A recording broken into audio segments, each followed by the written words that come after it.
Arizona just wrapped up their weekly player media session, and several of the players spoke about how they're feeling heading into this week's matchup at Colorado. Some of the topics of focus were on Grant Gunnell's emergence, how the guys felt over that big win against UCLA, and what stands out the most about Colorado after watching film.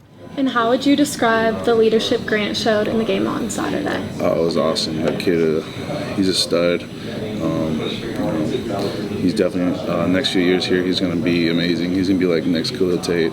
So I'm excited for him. I can't wait for him to be more successful.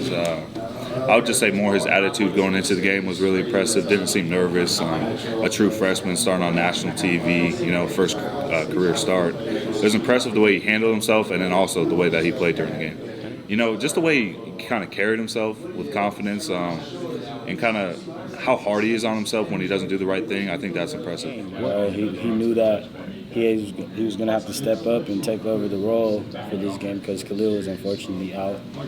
And I think he did a good job with that. So, we helped him. We stayed in his corner the entire game. And when he makes one mistake, I know it won't happen again because of the type of player he is. So he stepped up. What does he show when he misses a read, misses a throw? He immediately that I should have made that read, I should have made that throw, and I know the next time that happens, he will make that read, he will make that throw. That's the kind of player he is. Well, obviously a close one on Saturday, kind of ends with the kicker getting iced for UCLA. How important is a Pac-12 win, and what does it mean to you? It's huge. Every team in the Pac-12, their goal is to make it to the Pac-12 championship, and you got to do that one way, and that's by getting those wins against Pac-12 teams. So a good conference win really helped out our team, and just looking forward to keeping it moving forward and carrying on the same little swag we got. That was huge. That ice was, because I didn't know what happened. Because I looked up, I was like, dang, he made it. I'm like, oh, we got timeout. I'm like, okay, ice. I'm like, okay, let's see if it worked. And when it worked, I was just overwhelmed with joy. It was a big first Pac-12 win, the home opener, so it was amazing. How are you feeling in that moment? I don't know. I kept rewatching it when I got home. It was amazing, though. It was amazing. Couldn't get enough of it? Yeah, I was speechless. I think knowing how hard we prepared, making changes at practice, extra conditioning here and there,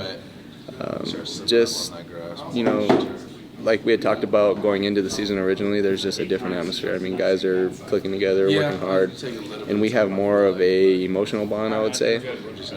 So every win that we've had this season, as well as losses, against Hawaii, has been truly a team bond, and we lose and we win together. So how are you preparing to face Colorado, and what stood out about them in film that you've watched this week? They're a really good defense, really strong and physical through their D-line and their linebackers. And they're a really sound defense, so they hold their gaps really well. So they're a well-coached team that's strong and physical across the board. They have a pretty aggressive offensive line, so I would give them respect to that. Very skilled, I'm excited to get out there, so it's going to be a good matchup. Well, definitely the elevation in Colorado. That's the biggest thing for us. As a D-line, we need to work on making sure we get sacks this game. So as UCLA, I think we only had one sack going in that game, so I think we have a total of 2 so far, so it's not the best scenario right now as a defense, but that's the biggest thing is making sure we keep that quarterback Montez contained. So because he's a runner, he'll run too if he feels that pressure. So we're just making sure as a defensive line we're keeping him contained. After talking to players, it's clear this team has confidence from the last 2 games as they prepare to hit the road for the first time since August. For GOAZCATS.com, I'm Riley Holman.